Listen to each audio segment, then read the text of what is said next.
Hello and welcome to night 25. That's right, it's our silver anniversary. Tonight's episode on Fun with Cheese is It's 5 a Quark Somewhere. And we'll get to that in a little bit with our guest. Tonight's friends of the show happen to be Clock Shadow Creamery down in Milwaukee, Wisconsin, the only licensed dairy cheese maker in Milwaukee County. Our other friend of the show tonight, got to wear my blue hat because it's sunny out and you got to protect the ears. But another friend of the show tonight is our friends in the phlebotomy business who both at Versity and at the Red Cross, who are doing their darndest to maintain blood supply to the area hospitals, as blood is one of those things that we have not figured out how to manufacture blood. We have artificial heart valves, we have artificial hearts, we have respiration things, stuff like that. Blood is still one of those things that comes from right here, and actually from right here. And I've mentioned that in several times. But we're postponing our blood drive at Auburndale High School till the 19th of June due to some conflicts. So you can still get out and donate now and go to one of the centers and donate. And then you'll still have the 56 days beforehand, so you can come donate at our blood drive on the 19th of June at the Hahn Bus Garage in Auburndale. Tonight we have some shout outs to our friend Taylor on 8 North. She has recently become a connoisseur of cheese and realized how important cheese is to the Haas Nation. That's right, when we get together, the first thing on the agenda, we don't worry about the protein, we don't worry about who's bringing dessert. The fight is over who is bringing what cheese tray and how big the cheese tray should be. We're also giving a shout out to Michelle Haas, who is celebrating her 25th birthday today. Michelle, make sure that Mike goes out and picks you up a fish fry and you enjoy your night tonight down there in Seagull Land. I want to give a special shout out to Tyler Mullins and the crew up at Mullins Cheese up there in Knowlton. The boys slinging parm. We're going to have some really cool stuff coming out next week, and make sure you stay tuned. Let's promote dairy and get dairy into our schools and get it into our lunches and our communities, and support our dairy farmers and work with the supply chain.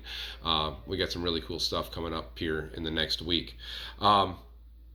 It's Easter weekend and it's Friday night. I ordered my fish fry. It's going to be an hour, which I consider that pretty lucky these day and age. It took me a half an hour to get in and call in because of the call line. But if you're still looking for things, because you need to fill an Easter basket. Now, we have chickens at our place that are Easter eggers, they call them. They lay these colorful Easter eggs.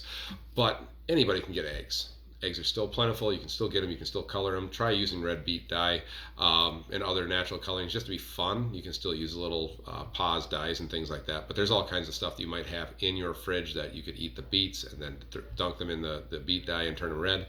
But instead of jelly beans, I want you to think about these little yellow creations. They might even be white creations. That's right, they have a natto in them. But imagine the surprise on your husband's face or your wife's face when they go looking for their Easter basket and they find cheese curds on Easter morning. How wonderful would that be? Instead of having jelly beans, you can have cheese curds. So just a thought. I'd like to thank Shelley Becker for that idea, but it's an opportunity, and it's going to be a different Easter weekend, but we're still celebrating the reason for the season. That's Jesus' resurrection, and that's why we're all here. So on with the show. So last night we found out that we used chocolate and cheese together, and things pair well together. But our guest tonight comes from Milwaukee, Wisconsin, and his name is Quark. Now, Quark is a relative, as I tell you the story, it's a whey type product, and the way Quark came along is this way that a lot of cheeses came along. As I was doing my research on it, Quark came from a scalded whey product, which is different than a ricotta from the other night. And so he's like, well, some husband fell asleep. That's what happened, and they had to make something of it, and so we had Quark. So what is Quark, you ask? Well, Quark is a cross between cottage cheese and sour cream. It's got a fine texture to it. is one of those cheeses that takes on a flavor or whatever herbs and spices you want to happen. Tonight's guest happens to be Ginger Quark. And as I talked to Bo down at Clock Shadow Creamery, he said, you can put it on anything savory. People down in Milwaukee, they have a restaurant that they put it on burgers. And they have all kinds of fun with it like that. You can use it as a cheese spread. You can put it in lasagna and things like that. Cool thing about Clock Shadow Creamery, besides being the only licensed cheese making plant in Milwaukee County, where on earth are they getting their milk from, you might ask? Funny you should ask. It comes from the only licensed dairy producer in Milwaukee County, which happens to be the Milwaukee County Zoo.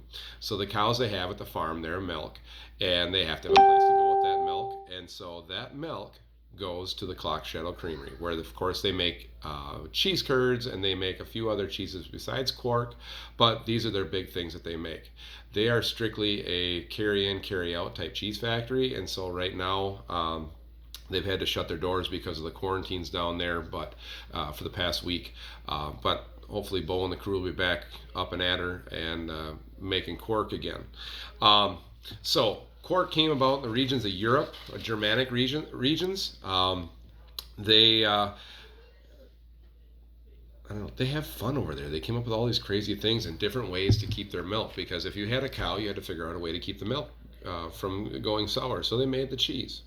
Quark is very soft. Sometimes you'll see the whey in it. It comes in a plastic container, and so that's what the rind is listed as.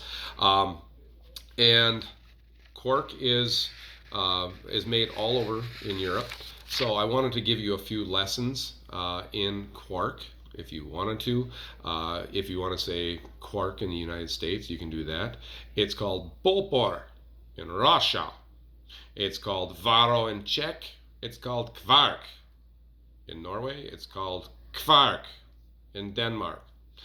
Quark's a cool cheese. You should check it out if you get a chance. Once again, very soft and creamy. Very good on crackers. You could just eat this as a cheese spread if you wanted to, but it's super cool, super different. I'm glad I picked it up. I'm glad I shared it with you, but Quark is a name, Q-U-A-R-K, and I believe that my friend Mr. Farrell up in the physics department will know that a quark is a very small molecule. These guys are very small curds. So hopefully you have a great day. Get out and buy some cheese, support your local dairy farmers, help us with the supply chain problems we're having. As far as too much supply, there is no shortage of cheese or milk out there. Buy some, put it in your fridge, drink up, find a new recipe to check it out with. Go on Pinterest, go on Food Network, find a different way to use this stuff. You'll be delighted in everything you do. Have a great weekend. We'll see you tomorrow for day 26. Remember, cheese is milk's step into immortality.